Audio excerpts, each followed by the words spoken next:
What's up everybody and welcome to the channel. In today's video we are talking about the all-new 2025, most likely that's the model year, Lamborghini Temerario. That is the successor to the Huracan. It was just unveiled at Monterey Car Week. My friend Connor was there and got some videos. We're gonna jump to his clips in just a little bit. You guys have seen him on the channel before, but he helped me out with his fun vacation going to Car Week, checking it all out. But we're going to talk about the all-new Lamborghini. Now, me as an owner of the Gallardo, which was the first V10 Lamborghini that they produced, then it evolved into the Huracan, and now that is it. So there's definitely a lot to talk about with the new Temerario because the V10's gone. The naturally aspirated, iconic V10 is no longer, and the new car has a twin turbocharged 4-liter V8 flat plane crank, and it also has 3 electric motors with a hybrid system with around 920 horsepower, 907, depending on which country you're in.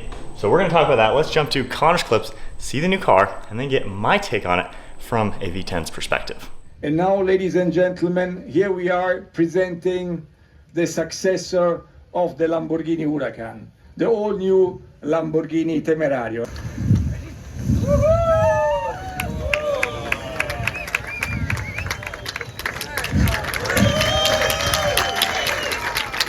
Thank you. This is the job of the team of Lamborghini. But this design is also underlining the aerodynamic and also the cooling system for the powertrain and the engine. And if we move from outside in, the next step we're looking into is the space frame, which is all made out of aluminum. It's very light, so lighter than the predecessor, and has a torsional stiffness which is better than the car before. And now we come to the heart of Lamborghini, so the powertrain. And this powertrain develops 920 horsepower, coming from a 4-liter V8 biturbo engine and 3 electric motors. 2 are assembled on the front axle and 1 in the back between the engine and the gearbox. And if we look at the output, now we have 200 horsepower per liter. And this, with an incredible sound, is revving up to 10,000 RPM. So something which is very peculiar, unique, even for a super sports car company and the environment we're in. So this is something which is really a 40 class. And then together with the dual clutch, the 8-speed dual clutch, we have 13 driving modes, from the most comfortable one to the extreme one, which is Corsa. Hey guys, it's your favorite guest speaker on Bros for Speed, Connor, coming at you live from Monterey, California at the Quail. They have just announced the Huracan successor. It's right here in front of me. As soon as I can get access on stage, I will get you guys a closer look. Crazy how far Lamborghini has come, as this is now 2 generations separated from Brian's Gen 2 Gallardo. Let me know what you guys think. Quite an aggressive spec. I think the front end looks pretty aggressive. Has some Lamborghini tilt to it. Definitely changing with the times. I think the wedge shape still remains for the most part here. It's pretty protected. It's not in the front. Really aggressive rear end. Love the exposed tires. All right, access to the inside. Quick glance for everybody. This has only got 5 seconds to see what it looks like. Beautiful interior. All right, guys, there you have it. The new Lamborghini. Got to get back to the events of the Quail here. There's a lot more to see. Some T50s from Gordon Murray, Koenigsegg's at the end, Horatio Pagani's wandering around. I got to get back to it. So back to you guys in North Carolina. So let's start off with the name, Temerario. So it's kind of a handful. It's 5 different syllables, a lot different than Gallardo, Huracan, Revuelto. So it's a little bit cumbersome to say, it takes a little bit getting used to. Doesn't quite roll off the tongue like I'm used to from Lamborghini names. Nonetheless, named after a fighting bull as expected. The design of this car is pretty cool overall. My one complaint, and take my thoughts with a grain of salt given I haven't seen it in person, I feel like it doesn't quite look like a Lamborghini. It looks like a supercar, of course.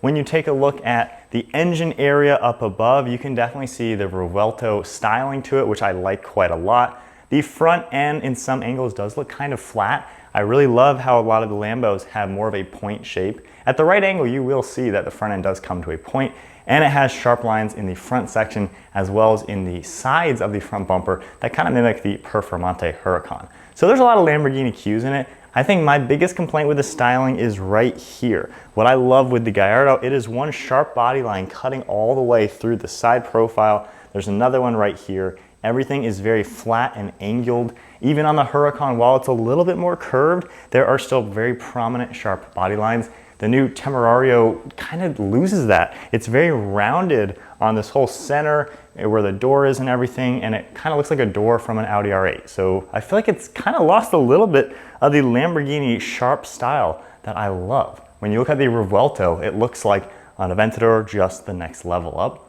The Temerario from the Huracan and even the Gallardo's perspective, I don't know, it just doesn't quite look like a true Lamborghini. If you blocked out the badges, it just kind of looks like a supercar, which isn't a bad thing, but it just might take some time to grow on me. Comment below, what do you guys think? Do you think it's lost a little bit of the Lamborghini classic wedge shape?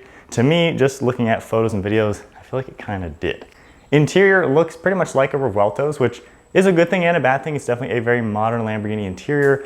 Not really much different though, so not really differentiating factors comparing the two newest cars from the brand. And then if we talk about the performance, the driving characteristics, as a V10 owner, it kind of does hurt my heart a little bit because this thing is so characterful with the V10. It is so fun to rev up a naturally aspirated big engine from Lamborghini. It just revs good, it sounds good. You know, the Huracans, the Gallardos, starting life with a 5-liter V10 to a 5.2 liter in the second gen Gallardos, and then retaining a 5.2 in all the Huracans. There is so much character and soul to those engines. I'm gonna be very curious if the new Temerario has that character that we love from Lamborghini and that we have all known and loved with all the V10s. When you look at the competition, the Ferrari 296, you also got the McLaren Artura. From what I've heard, people say they don't really have the soul of the older cars, which I can totally understand that. And if anybody is gonna be able to make a soul-filled twin-turbo V8 hybrid, it would be Lamborghini. Listening to the exhaust already does kind of sound like a vacuum cleaner, so not quite what we're used to with the V10.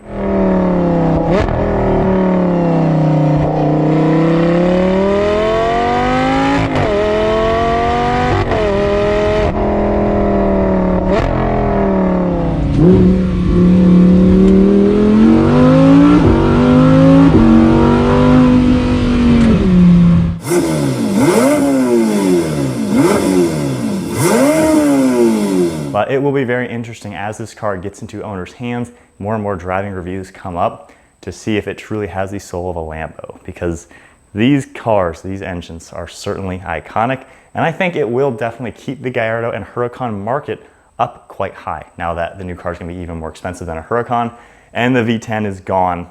Crazy to think there's only two cars, the Gallardo and Huracan, was it spanning 20 years with the V10. So I think that means good things for the V10 owners. These cars are going to go up in value, I bet, because we all really do love the V10. But looking with the modern times, the future, I think Lamborghini did do a pretty cool job giving it the insane drivetrain that it's going to have. 10,000 RPM from that flat plane crank V8. It will be pretty exciting to drive. Now our channel, we're not really supercar YouTube channels. We focus on more normal cars. But as a Lamborghini owner, as a fan of these cars for 2/3 of my life, of course, it's pretty cool to take a look at the newest Lamborghini, especially when they really only make a car every 10 years. I mean, when this car came out, I was like in 4th grade. And then when this car went out of production, I was in college. And then by the time the Huracan's lifespan happened, I went from a college kid to a Lamborghini owner myself. So another 10 years, I mean, that's a lot more time to see what the lifespan of this new Temerario is gonna be. But comment below, what do you guys think of the new car? Do you think it is carrying on the lineage that the Gallardo and Huracan represent? When this car came out, it was Lamborghini's first usable supercar, something you could genuinely drive from the day-to-day. It didn't just have to be some crazy special car. The Huracan got even more usable. The Temerario, from what they said, bigger trunk, more room on the interior, of course, more technology, better infotainment system, all that good stuff that we love in modern cars is in the new car as well. I just hope it has all the soul that we love from a V10, and hopefully with mods or maybe a sport exhaust, whatever they end up pumping out with that car, hopefully it will have that same soundtrack that a V10 can have.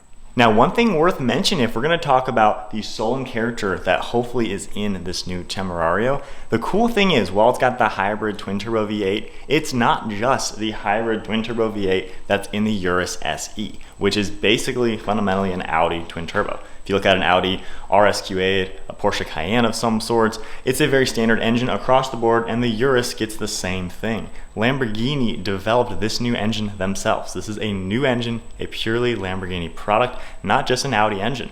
And even when you look at this, the 5-liter V10 from the original Gallardo was a Lamborghini V10. All the 5.2s are Audi V10s. Still has all the character and soul that you would love in a supercar like this.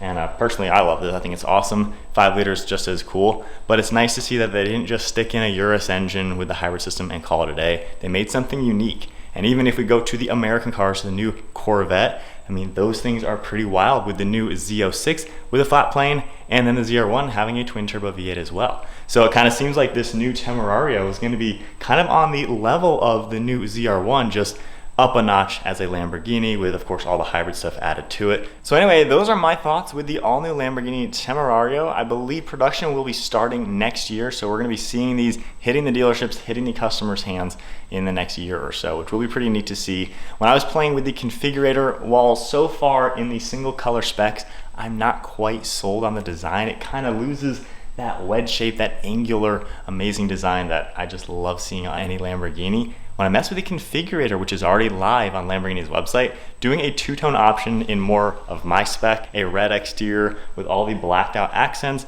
the blacked out roof, the lower area, things like that, I think really start adding the character, and you can start seeing more of that Lamborghini design come alive. So I think this might be a car to where different specs are going to drastically change the design. I think a single color kind of washes out the sharp angles, but when you add the black roof, it really changes it up quite a lot. So again, I will reserve my full judgment on the exterior design until I see them in person, but just so far, I feel like some of the side profiles kind of lost a little bit of the character that I love seeing in these cars.